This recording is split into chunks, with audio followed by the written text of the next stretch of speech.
If you've studied Mr. Hogan's swing, I think you would agree one of the amazing things he was able to do was deliver the shaft back onto the original plane that he established at address. Now, this is a swing early in his career before the accident. Um, Beautiful swing. And so many people have studied this and tried to figure out how was he able to do that. There's been very few people that we have video of who are able to deliver the shaft back on that plane. Lee Trevino is the only other one that comes to mind that we have pretty good video of. So what I'd like to do is share some observations about how his right elbow functioned in relation to that ability to get that shaft back on the plane. So we'll start with this swing. So you'll see at address, right elbow is just slightly above the plane. But what we're going to see is very early in the takeaway, that right elbow is going to start to hug that plane line. So now you can see the right forearm is on plane already. And when he gets to what McElgrady would call P3, left arm parallel to the ground, right elbow is actually a little bit below the shaft plane. And then by the time he sets at the top at P4, right elbow is below the plane. Now a lot of people have referred to his swing and said it's very flat. It's really very much parallel to the shaft plane. So what did he do in the downswing, and part of how he did that was how that right elbow functioned from address to the top. We're going to see that right elbow stays below the plane. You can see here it's probably a couple of inches below the plane.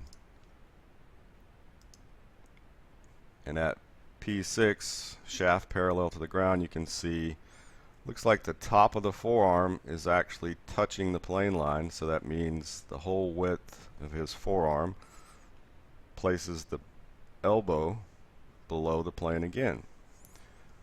So once he made that final bit of turn, forearm is on the plane, shaft is back on the plane.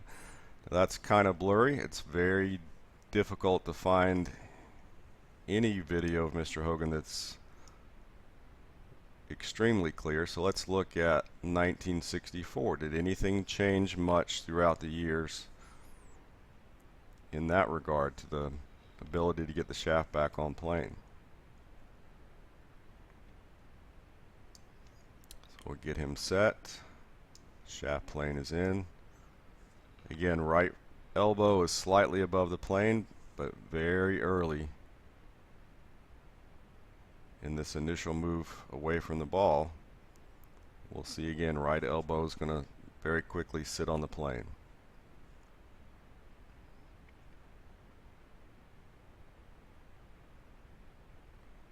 Tip of the right elbow is now below the plane and is probably 2 to 3 inches below the plane at the top.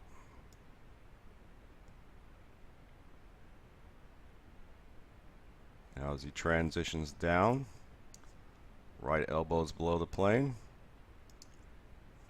still below the plane. Now the top of the forearm is touching the shaft plane. Still the same condition here. And we lost a couple of frames, but you can pretty much identify that that shaft was exactly on plane. How was he able to do that? Again, it's a function of how that right elbow moved in relation to that plane line from the start to the top back down. So let's look at 1953.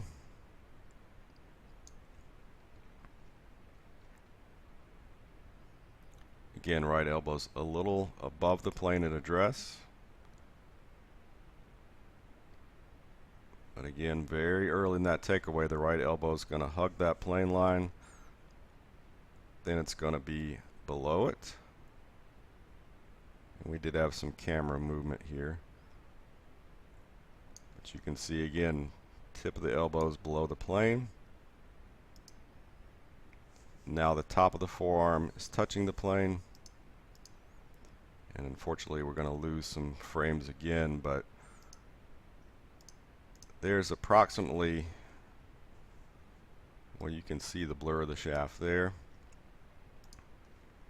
And we'll probably lose impact frames, but long story short, if you've been wondering like I had, how was he able to do this? How was he able to get that shaft back on that plane in a remarkable way that very few people have ever been able to do?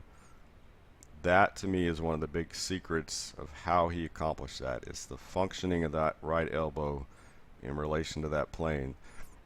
That line the forearm up on the shaft plane coming down, and that's how he got that shaft back on plane at impact. So wanted to share that with you, something I've studied for a while.